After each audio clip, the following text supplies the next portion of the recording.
Hello student, welcome to YouTube channel of Heritage Public School and this class for 8th class, and today we will study about a poem, and this poem is your first poem of your book Honeydew. And let's start. Your poem title is The Ant and the Cricket. A fable is a story often with the animal as character that conveys a moral.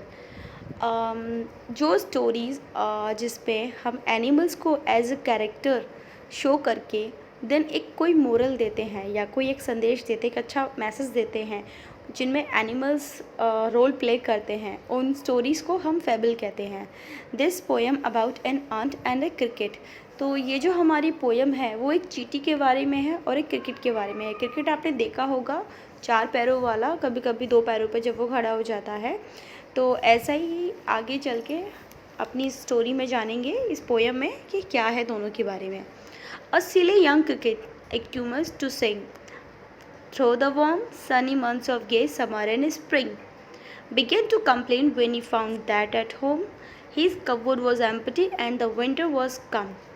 एक सिली cricket, एक बेवकूफ़ सा झिंगुर जो कि हर समय गाता रहता है, अपना जो टाइम है वो हर वक्त गाने में स्पेंड करता है. थ्रो द वार्म, चाहे गर्मी हो, sunny months of gay summer, चाहे बहुत तेज़ धूप निकली हो, बहुत तेज़ गर्मी हो, या गर्मियों का बहुत अच्छा मौसम चल रहा होता है, या स्प्रिंग का बहुत खूबसूरत मौसम आता है, वो उस पूरे टाइम में क्या करता है कि हर वक्त गाना गाते हुए फिरता है. मतलब एक अपना मस्त लाइफ जीते हुए घूमता रहता है. उसके बाद जैसे ही वो अपने घर में जाता है और अपने घर में ये पाता है कि उसका जो कपबोर्ड है वो पूरी तरह से खाली है और सर्दी आने वाली है, तो वो एक कंप्लेन करना स्टार्ट कर देता है. क्योंकि जब वो घर में जाने के बाद जब वो ये देखता है, जब वहाँ पर ये पाता है कि वहाँ पे खाने का कोई आइटम नहीं है और सर्दियाँ भी आने वाली हैं, क्योंकि छोटे छोटे जो क्रीचर्स होते हैं वो सर्दियों में कम ही बाहर निकलते हैं और सर्दियों का जो फूड होता है उसको पहले से कलेक्ट करके रखते हैं. बट एक झिंगुर जो कि अपना सारा टाइम, गर्मियों का सारा टाइम नाचते गाते हुए बिताता है और कभी कोई मेहनत नहीं करता, जब सर्दी आने लगती है और जब वो देखता है उसके घर में कुछ भी खाने का आइटम ऐसा नहीं है जिससे उसने स्टोर किया हो सर्दियों के लिए, तो वो कंप्लेन करना स्टार्ट कर देता है. तो देखिए वो क्या बोलता है. Not a crumb to be found on the snow covered ground.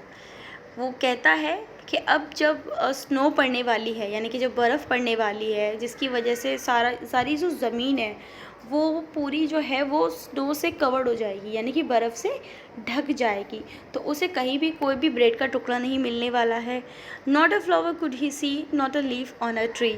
ना ही उसे किसी पेड़ पे कोई पौधे पे फ्लावर दिख रहा है, ना ही उसे किसी पेड़ पे कोई पत्ती दिख रही है. यानी कि स्प्रिंग का जो समय आता है, उसके बाद ऑटम आता है. आपको पता है बसंत के बाद जब पतझड़ आने लगता है तो पतझड़ के बाद ही सर्दी आती है.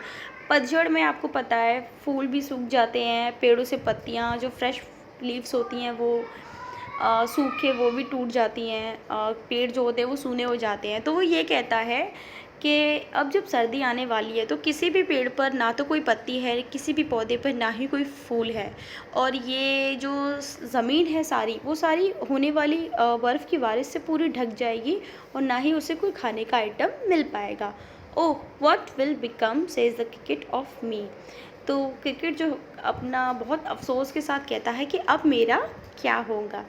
Eight last by starvation and famine made bold. तो आखिरकार जो भूखमरी थी, मतलब जब उसके ऊपर भूखमरी वाली जैसी हालत आई, जब बाढ़ जैसी हालत आई, मतलब जब बाढ़ का टाइम आ जाता है, पानी वानी बारिश का टाइम हो जाता है, तब जब ऐसे हालात होने लगे तो उन हालातों ने उसे इतना मजबूत बनाया कि all dripping with weight and all trembling with cold. जब उसकी छत मतलब बारिश की बूंदों से टपकने लगी और जब सर्दियों में जब वो कांपने लगा, ट्रेमलिंग मीन्स कांपना, जब सर्दियों में जब वो कांपने लगा, away he set off a miserable miserly ant to see if to keep him alive he would grant. अब वो क्या करता है कि जब उसे देखता है कि उसने कोई भी तैयारी नहीं की है सर्दियों की, बारिश की वजह से वो भीगा भीगा है और बूंदें टपक रही हैं उसके घर की तरफ, और सर्दी की वजह से वो ठंड से काँप रहा है, तो वो क्या करता है कि वो चींटियों के पास जाता है और उनसे प्रे करता है कि अगर वो उसे ज़िंदा देखना चाहती हैं तो उन्हें उसकी परमिशन मतलब परमिशन देनी होगी उनको खाना देने की. जो वो खाना ले सके। Him shelter from rain and a mouthful grain, he wished only to borrow, he had paid it tomorrow. अब देखिए वो क्या करता है, वो चींटियों के पास जाता है और कहता है अगर वो उसे ज़िंदा देखना चाहती हैं तो उसे इतना सा परमिट कर दें कि उसे सर छिपाने के लिए तो छत दे दें। लिखा है ना, हिम शेल्टर फ्रॉम रेन, यानी बारिश से बचने के लिए उसे छत दे दे। And a mouthful grain, grain जो होता है वो आपको पता है अनाज को बोलते हैं, तो खाने के लिए उसे अनाज चाहिए और छत चाहिए उसे सर छिपाने के लिए। और उसकी बस इतनी सी इच्छा है कि वो ये सब उधार ले रहा है और कल जब नेक्स्ट टाइम आएगा तो वो सारा चुका देगा। If not he must diet of starvation and sorrow. उसके बाद वो क्या कहता है चींटियों से कि अगर वो ऐसा नहीं करेंगे तो वो भूखमरी के कारण और दुख के कारण मर जाएगा। अब देखिए चींटी इसका क्या रिप्लाई करती हैं।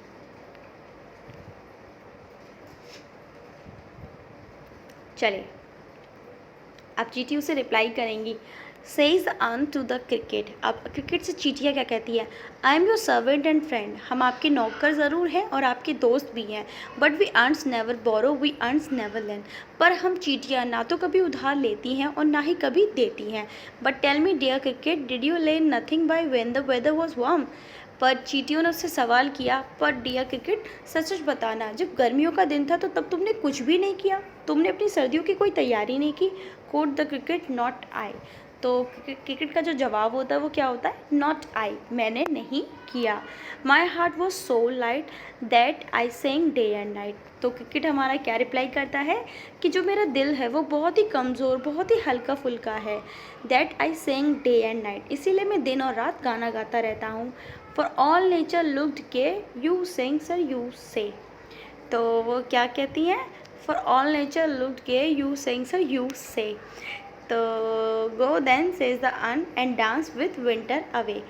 तो उसके बाद जो चींटियाँ होती है वो उसका मजाक उड़ाते हुए ये कहती हैं, जब सारा मतलब मौसम जो खुशनुमा होता है जिसे देखकर आप हमेशा डांस करते रहते थे, नाचते गाते रहते थे, तो उससे कहती हैं गो देन, तो फिर एक काम करिए अब चले जाइए, and dance the winter away.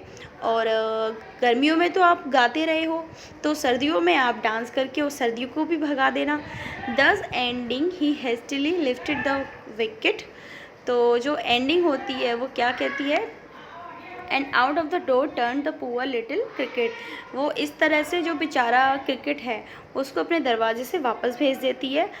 Fock call this a fables, मतलब जो पुराने रीति रिवाजों में हम इस स्टोरी को फेबल कहते हैं। I will warrant it true, मैं इस बात की गारंटी देता हूँ कि ये सच रहा होगा।